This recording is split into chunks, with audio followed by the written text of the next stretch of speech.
우리 주변에 보면 말하는 게 참 사랑스럽고 기특하고 또 예의도 바르고 어쩌면 쟤는 저렇게 이쁘게 컸을까, 그런 아이들을 만날 때가 있습니다.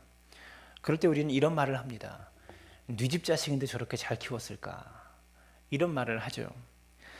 저는 우리 사랑나무 교회의 모든 아이들이 자라나면서 하나님 앞에 그리고 사람 앞에 이런 칭찬 받게 되기를 소망합니다. 반면에 말 한마디 할 때마다 예의가 없고 행동을 하는 것마다 사고만 치고 참 힘들게 하는 일들만 자꾸 벌이는 그런 아이들을 볼 때마다 같은 말인데도 전혀 다른 의미로 사용합니다. 도대체 네 집 자식인데 저렇게 키웠나, 이렇게 말하죠. 그러면서 뒤에는 꼭 이런 말이 따라옵니다. 이렇게 혀를 차게 돼요. 이럴 때는요, 같은 말이지만 좋은 의미로 사용되는 그런 말이 아닙니다. 자식 문제에 대해서만큼은 남을 함부로 흉보면 안 된다라는 옛 어른들의 말이 있습니다. 왜냐하면 여러분, 자녀를 키우는 입장에서 보면 항상 자녀가 부모의 뜻대로 잘 따라주지 않기 때문에 그렇죠. 남의 집 자녀를 두고 그렇기 때문에 잘 키웠다 못 키웠다 이렇게 말하는 것은 힘이 잘못된 것입니다. 그렇지만 최소한 우리 자녀들을 양육하면서 사회적인 통념 안에서 무엇이 바른 것이고 무엇이 잘못된 것인지에 대한 바른 기준으로 우리 아이들을 키워야 되지 않을까라는 그런 의미에서는 모두가 다 동의할 것이라고 생각합니다. 여러분, 예전에 보면요, 우리가 속해 있는 마을이나 우리가 살고 있는 지역 공동체가 자녀 양육의 공동의 주체가 되었습니다. 그래서 마을의 어른들이 마을 안에 있는 모든 아이들을요 함께 훈육했어요. 잘못된 것은 지적하고 잘한 것은 칭찬하고 그러면서 아이들을 함께 키웠습니다. 그리고 어른들의 훈육이 인정되었어요. 어른들의 말씀은, 그 마을 안에 있는 어른들의 말씀은 부모님의 말과 이 동등한 권위를 인정받아서 마땅히 따라야 되는 것으로 아이들이 인식하고 있었다라는 것이죠. 그런데 언제부터인가 우리가 살고 있는 마을이나 우리가 살고 있는 지역 공동체 어른들이 더 이상 자녀 양육의 주체가 되지 못하고 있는 때가 되고 말았습니다. 예전에는요, 막 어린아이들은 막 뛰면서 놀이터에서 놀다가도 어른들이 저쪽에서 딱 오시면 뛰어서 자기 길을 가다가도 어른 앞에서는 발걸음을 딱 멈추고 어른들이 하시는 이야기나 말씀을 듣고 그 다음에 자기 길을 가는 것이 마땅한 태도다라고 여겼습니다. 그런데 언제부터인가 더 이상 지역의 그리고 마을의 어른들이 자녀 양육의 주체가 되지 못하고 아이들이 예의 없게 해도 그냥 지나가도 그냥 지켜만 보는 그런 방관자로 전락하고 말았습니다. 부모들도 말을 합니다. 당신이 왜 남의 아이를 가지고 그렇게 말하느냐, 당신이 뭔데 그렇게 말하느냐 라고 이야기하죠. 그리고 심지어는요, 이 자녀 때문에 이 부모끼리 폭행하는 폭행 사건도 벌어지고 있다라는 것이죠. 저는요, 이 시대를 바라볼 때마다 훈육이 상실되어 버린 시대다라는 생각을 합니다. 그런 점에서 참 마음이 아파요. 사랑하는 여러분, 우리는 이런 생각해야 됩니다. 내가 내 자녀를 아무리 바르게 키우고 최선을 다해서 열심히 키운다고 하더라도 내가 함께 살고 있는, 더불어 살고 있는 이 시대 속의 어른들과 주변 사람들이 내 자녀를 인정하지 않는다면 절대 그것은 내 자식을 잘 키운 것이 아니다라고 말할 수 있다라는 것입니다. 여러분, 그래서 자식은 귀하게 키우는 게 아니에요. 자식은 떠받들어 키우는 것이 잘 키우는 것이 아닙니다.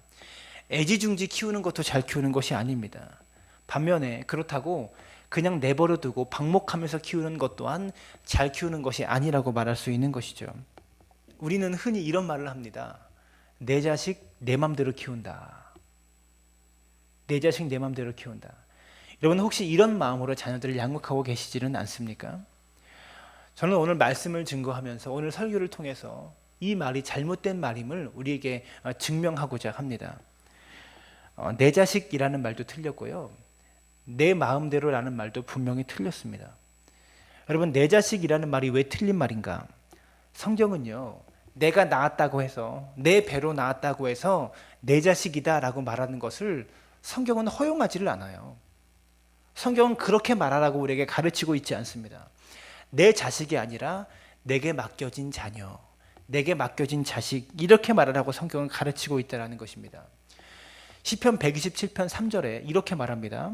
자식은 여호와의 주신 기업이요 태의 열매는 그의 상급이로다. 자식은 여호와의 주신 기업이요 라고 말하고 있어요.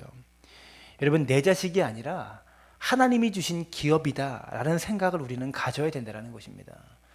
성경은 단 한 번도 내 자식이라고 어디에서도 자녀에 관해서 그렇게 표현한 적이 없다라는 것입니다. 여러분, 기업이라는 것이 무엇입니까?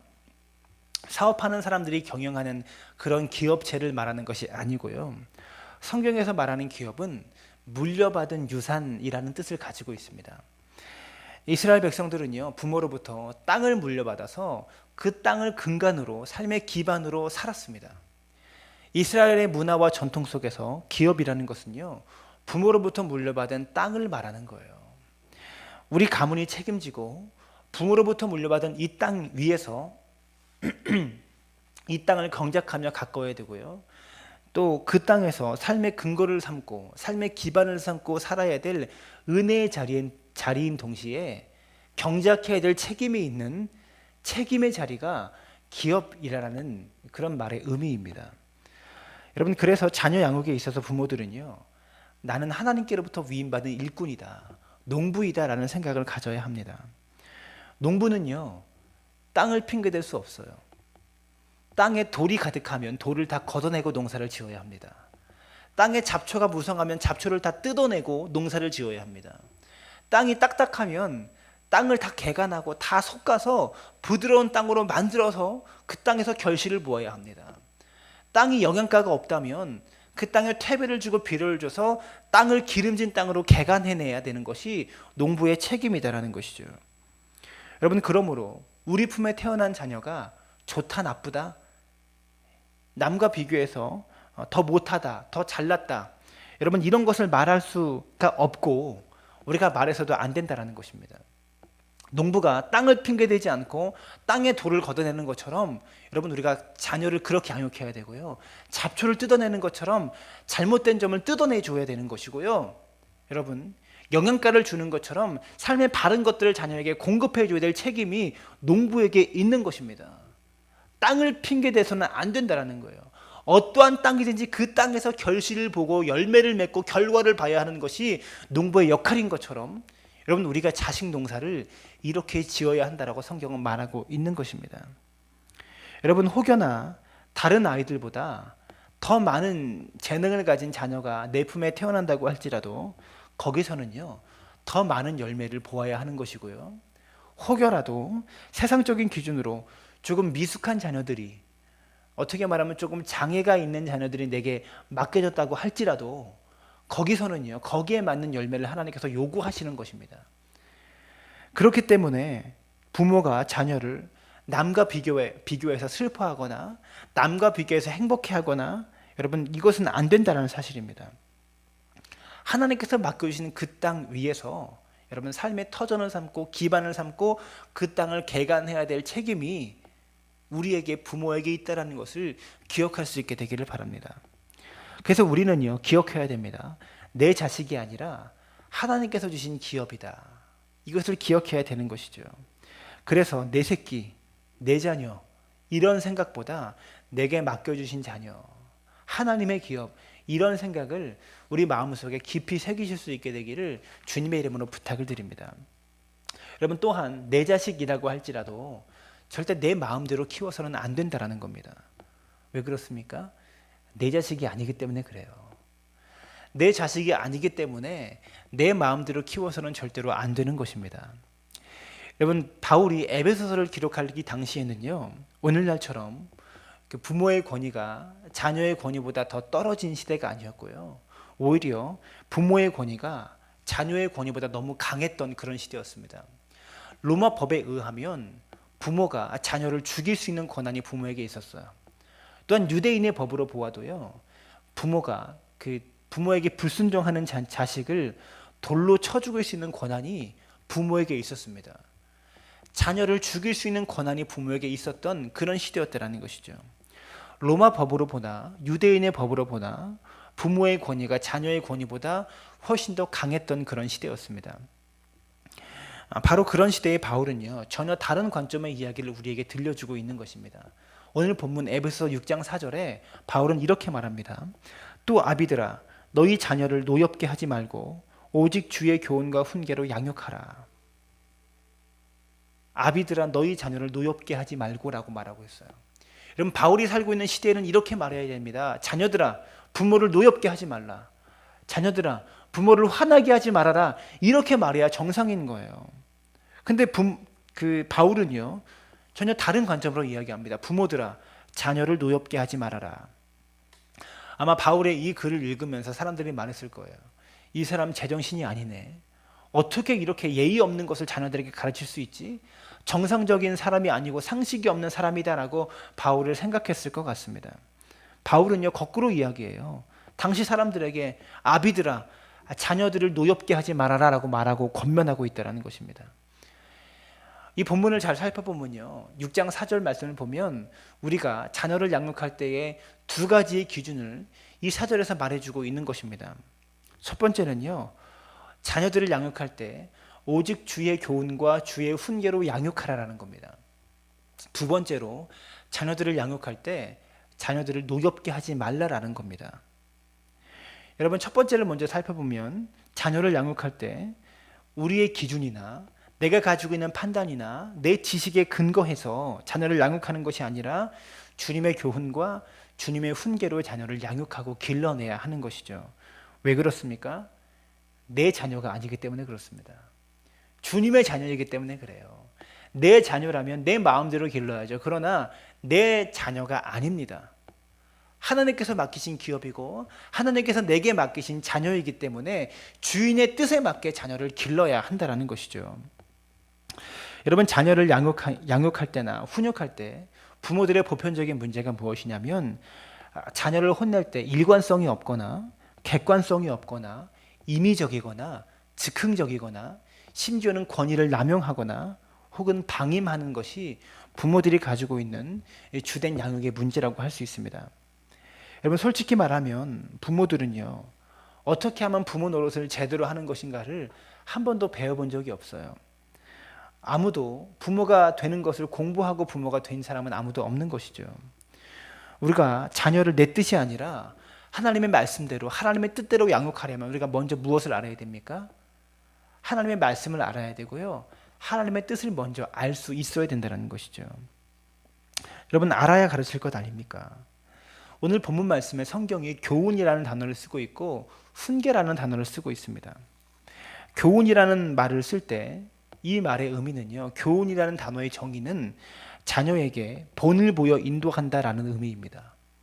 자녀에게 본을 보여 인도한다. 이것이 교훈의 의미예요. 그렇기 때문에 교훈이라는 말은요. 행동이나 행실의 의미가 강한 단어입니다.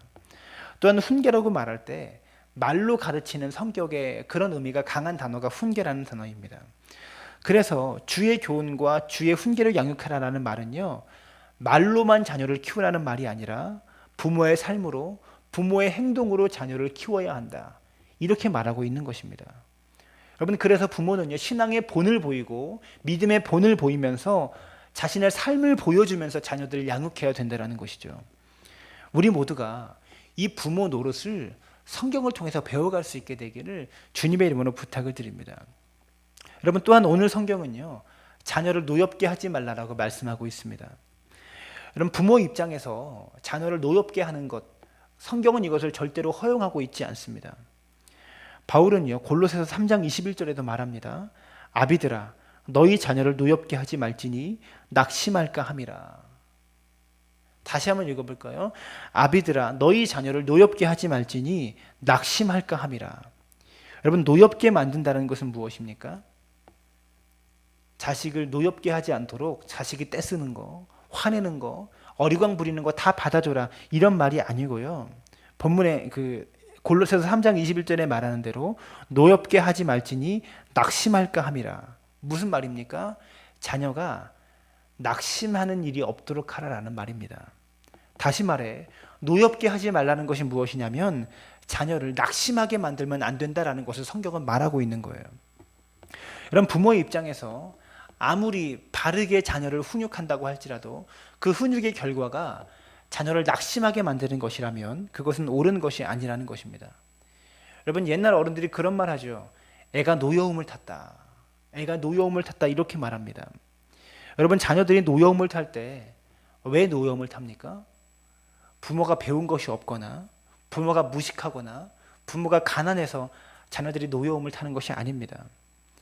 자녀들이 낙심하고 노여움을 탈 때는 언제입니까? 부모가 무책임하거나 부모가 비인격적으로 자신을 대하거나 이럴 때 자녀들은요, 노여움을 탑니다. 오늘 이 설교 한 번 듣고 자녀 양육의 문제가 다 해결되면 얼마나 좋겠어요. 근데 그런 일은 절대로 없습니다. 설교 한 번 듣는다고 우리 삶의 모든 문제가 해결되지 않아요. 절대 그런 일은 없습니다. 여러분, 그럼에도 불구하고 오늘 이 몇 가지의 이야기만이라도 우리가 붙잡고 이 말씀을 붙잡고 살아가면 이전보다 더 나아질 것입니다. 여러분, 그러니 설교 한 번 듣는다고 문제가 해결도 안 되는데 설교 들을 필요가 없겠네, 이렇게 말하면 안 된다는 것입니다. 이 말씀 듣고 오늘 말하고 있는 한 가지 기준이라도 우리가 확실하게 붙잡고 살아간다면 내 삶은 이 말씀을 통해서 이전보다 더 나아진다는 것을 기억할 수 있게 되기를 바랍니다.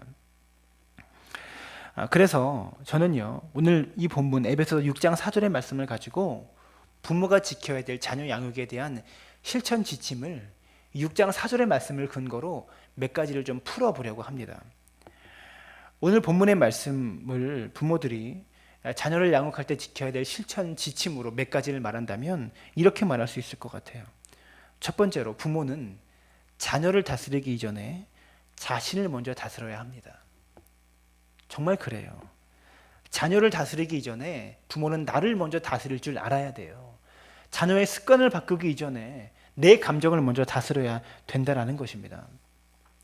내 마음의 감정을 다스리지 못하고 어떤 일을 할 때 사람은요, 실수할 수 있는 가능성이 더 많아지고 높아집니다. 이것은 자녀를 양육할 때만 있는 일이 아니고 우리가 세상의 모든 일에서 다 그렇습니다. 내 감정을 다스리지 못한 상태에서 말을 하면 안 할 말을 하게 되죠. 사람은 누구나 실수하게 됩니다. 여러분, 자녀를 키우다가 어떤 상황이 딱 벌어졌습니다. 분명히 이 상황에 자녀를 훈육하고 혼내야 될 그런 상황이에요. 그런데 내 감정을 다스리느라고, 내 감정을 절제하느라고 이 훈육할 수 있는 그때 상황을 놓쳐버리면 자녀들은요, 두 가지 반응이 나타날 수가 있습니다. 첫 번째는 엄마가 뭐라고 말을 해야 되는데, 나를 혼내야 되는데 혼내지 않으면 자녀는 불안해할 수 있습니다. 반면에 엄마가 뭐라고 말을 해야 되는데 말을 안 하면 자녀는요, 엄마가 이거를 별로 중요하게 생각하지 않는구나 라고 생각하면서 오해할 수 있습니다. 그러니까 훈육이라는 것은요, 항상 적절한 타이밍이 가장 중요한 것인데 그 타이밍을 찾느라고 감정을 놓쳐서도 안 되고요, 감정을 다스리느라고 그 훈육의 타이밍을 놓쳐서도 안 된다는 겁니다. 여러분, 그래서 참 어려워요. 참 어렵죠. 그리고 오늘 이 실천 지침은요, 여러분, 아이들에게만 적용되는 것이 아닙니다. 4세나 5세 이런 어린 동아나 하이 같은 어린 아이들에게만 적용되는 것이 아니고요, 청소년기 아이들에게도 20대에게도 30대에게도 우리의 모든 자녀에게 적용되는 실천 지침이라는 것을 기억할 수 있기를 바랍니다. 그래서 부모가 절대로 자녀를 다스리기 이전에 자신을 먼저 다스리면서 자녀를 훈육해야 된다는 것, 이것을 기억할 수 있게 되기를 바랍니다. 두 번째, 부모는요, 이 아이가 성장하는 과정 중에 있는 미숙한 아이라는 사실을 인정해야 됩니다. 여러분, 이것이 어린 아이들에게만 있는 이야기입니까? 여러분, 애들만 미숙해요? 청소년들은 안 미숙합니까? 그리고 20대는 안 미숙합니까? 30대는 안 미숙합니까? 여러분, 심지어 결혼을 해서 자녀를 낳고 손주를 봤다고 할지라도 우리 자녀들이 안 미숙한 자녀입니까? 다 장성했다고 할지라도 다 처음 해보는 거거든요. 처음으로 며느리 역할을 해보는 거고, 처음으로 사위 역할을 해보는 거고, 여러분, 그렇기 때문에 다 미숙할 수밖에 없어요. 다 성장 과정 중에 있는 자녀라는 사실을 인정하고 자녀를 훈육해야 된다는 것이죠. 여러분, 자녀들이 정말 낙심하고 노여워하는 것이 무엇입니까? 언제 자녀들이 낙심합니까? 부모들이 내 얘기를 들어주지 않을 때 자녀는 낙심합니다. 이것을 사회생활로 적용해 볼까요? 여러분, 직장 생활하면서 우리가 사표 쓰고 싶을 때가 언제입니까? 상사들이 내 이야기를 들어주지 않을 때입니다.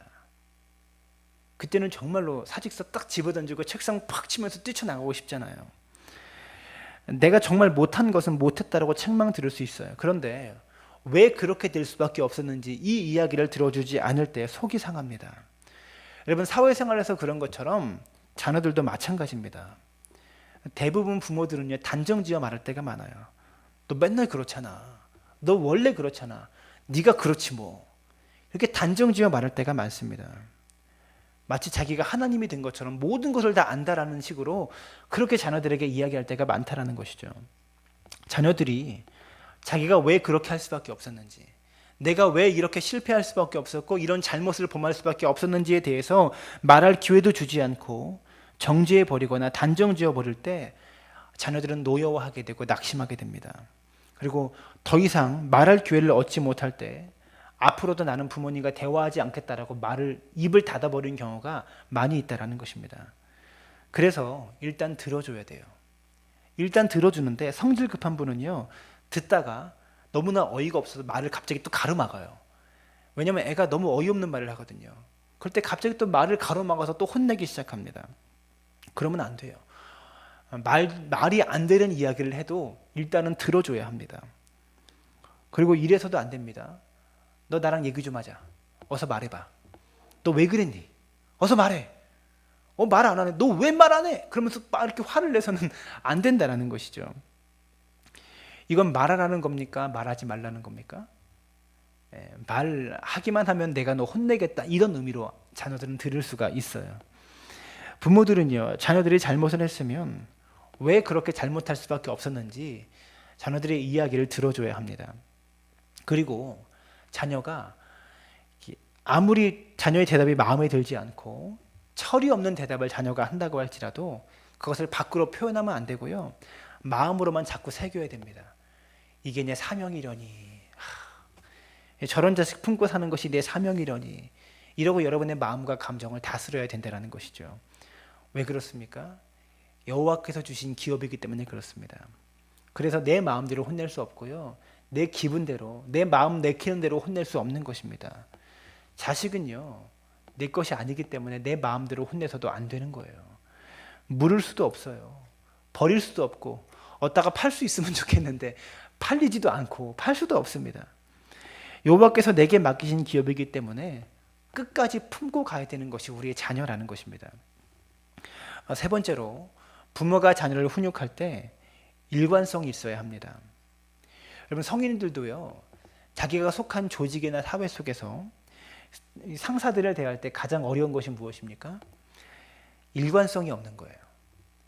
내가 모시고 있는 상사가 일관성이 없을 때 즉흥적으로 결정하는 상사 밑에서는요, 순간순간 눈치를 봐야 돼요. 어떻게 상사가 나올지 눈치를 봐야 되는 것입니다. 비위를 맞출 수밖에 없는 것이죠.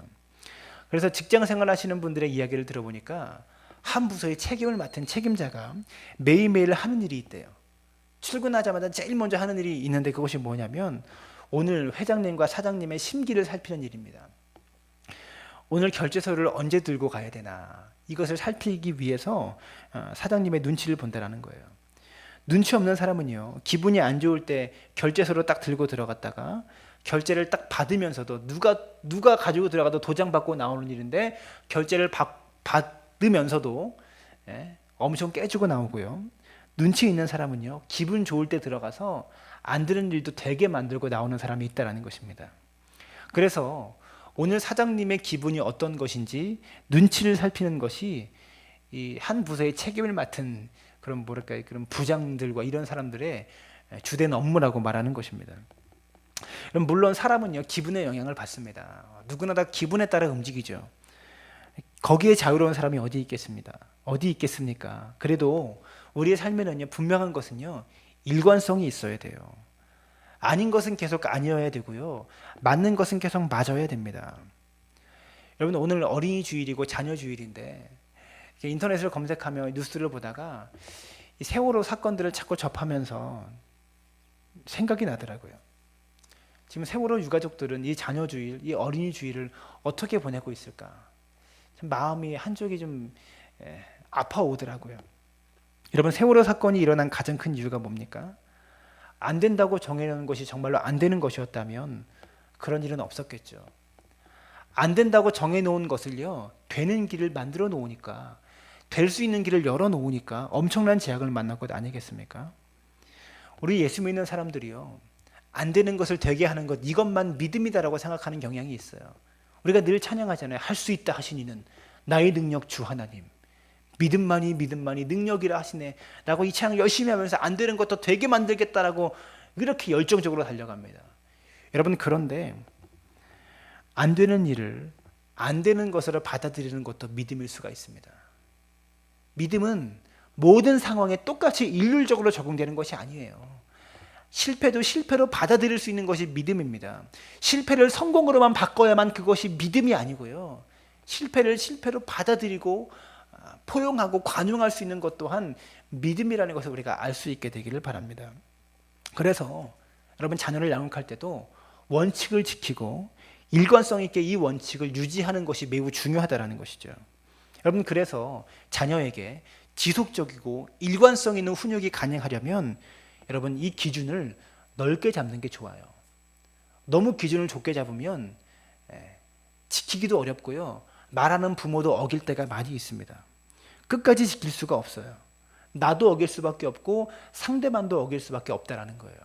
그래서 안 되는 것은 끝까지 안 되게 하는 것, 이것이 자녀들을 양육할 때 가장 필요한 일이라고 하는 것이죠.